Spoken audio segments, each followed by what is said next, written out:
Penguin Random House Audio presents We Are the Babysitters Club, essays and artwork from grown-up readers. Edited by Marisa Crawford and Megan Milks. Forward by Mara Wilson. Read for you by Brittany Pressley, Allie On, Emily Bauer, Erin Moon, Susan Heyward, Leigh Ponce, Daniel Henning, Dani Martineck, Nikki Massoud, Olivia Mackenzie Smith, Marisa Crawford, Megan Milks, and Mara Wilson. Note to listeners, this program includes a downloadable PDF that contains artwork from the book. Forward by Mara Wilson. When I was 6, I tried to start a babysitter's club. It didn't last too long. I think I came up with the idea to start one on a Thursday, and I'd moved on by Monday, even though my family was encouraging and all promised they would join. One of my brothers responded in a very Sam Thomas-like way. "You guys don't actually sit on babies, do you?" It was absolutely inspired by the books, although I was still a little too young to have actually read them, and definitely too young to be a babysitter. But I was well versed in the Little Sister series. I'd seen the TV show, and I knew one thing. The Babysitter's Club was incredibly cool. Dibbly cool. When I started reading the books at age 9, I got my first few copies, appropriately, as hand-me-downs from a cool older girl. I was not disappointed. Kristy, Marianne, Stacey, Claudia, Dawn, Jessie, and Mallory were the ultimate cool older girls. They had unbelievable style, a nice amount of responsibility, spending money, sometimes even boyfriends. Best of all, they didn't let that go to their heads. They were loyal friends who always made up after fights and were still nice to younger kids. They were everything I wanted to be. I did what probably every other kid who ever read the series did, and tried to figure out who I was most like. I figured I was a Kristy Marianne hybrid. A loud, occasionally bossy tomboy who had big ideas but sometimes struggled with decorum, but also the sensitive, cat-loving daughter of a loving but overprotective widower father. There was more than a bit of Mallory in me, too. I had a lot of siblings, dreamed of being a writer, and also eventually left home to go to an arts boarding school.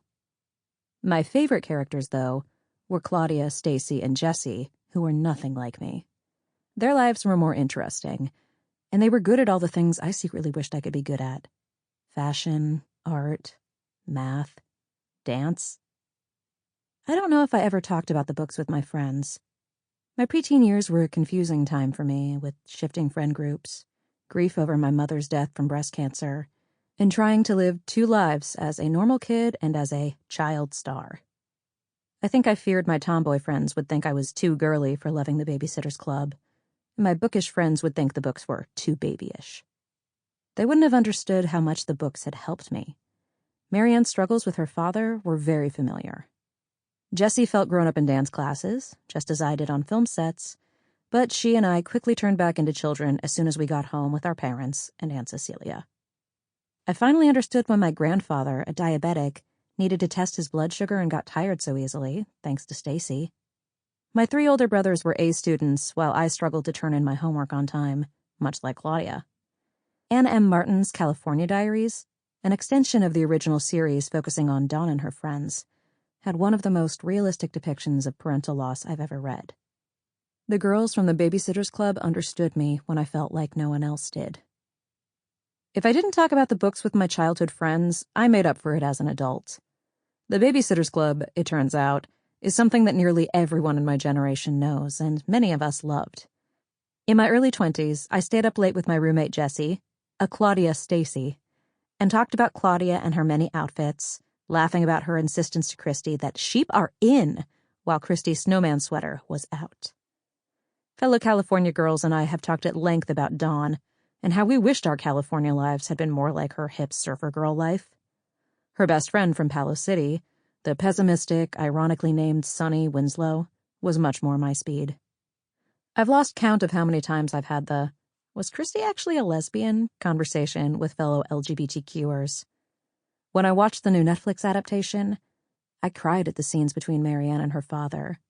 and I was not surprised to find out many of my 30-something friends had also watched the series and also cried.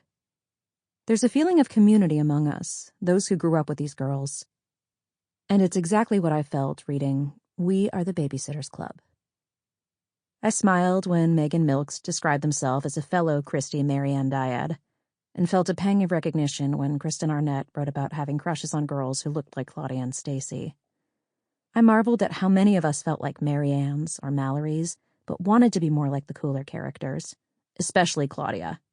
Suding, creator of the documentary The Claudia Kishi Club, wrote about Claudia's lasting hold on us.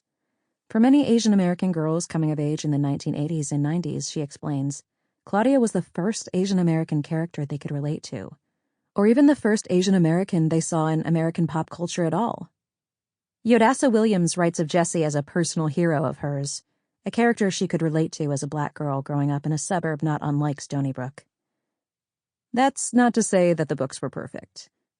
The constant referral to Claudia's almond-shaped eyes comes off as fetishizing, and while there's a lot of talk of Jessie's cocoa brown skin, Jamie Broadnax points out that the illustrations always depict Jessie as a light-skinned black girl.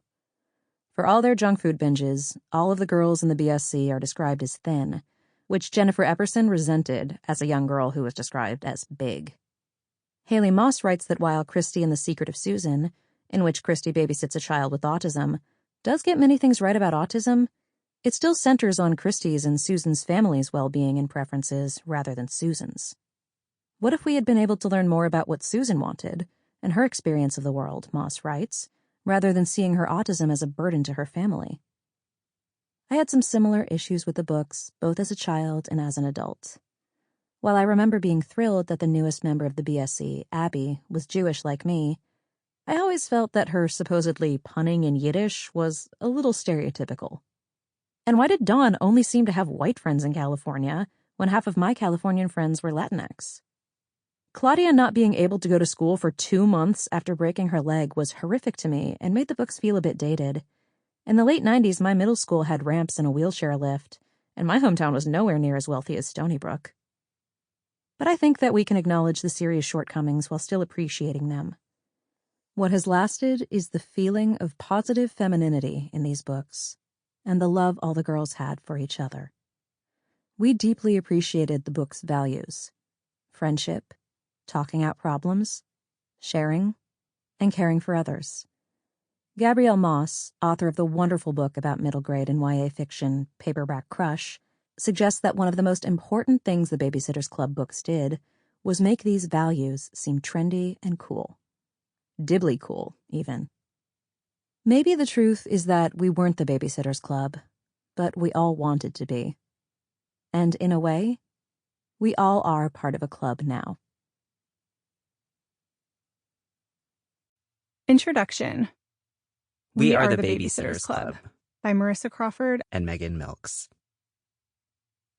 In 1986, the first ever meeting of the Babysitters Club was called to order in a messy Stony Brook, Connecticut bedroom, strewn with RingDings, scrunchies, a landline phone, and hollowed-out books stuffed with licorice and milk duds. Kristy, Claudia, Stacey, and Marianne launched the club that birthed an entire generation of loyal, dare we say obsessive, readers.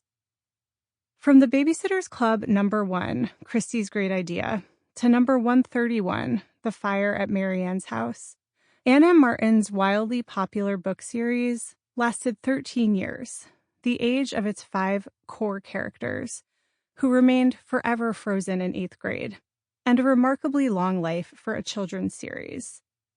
It spawned several spin-offs, including the BSC Mysteries and Babysitter's Little Sister, not to mention a TV show, a feature film, and a very riveting board game. The series featured more than 300 titles and generated close to 200 million printed copies.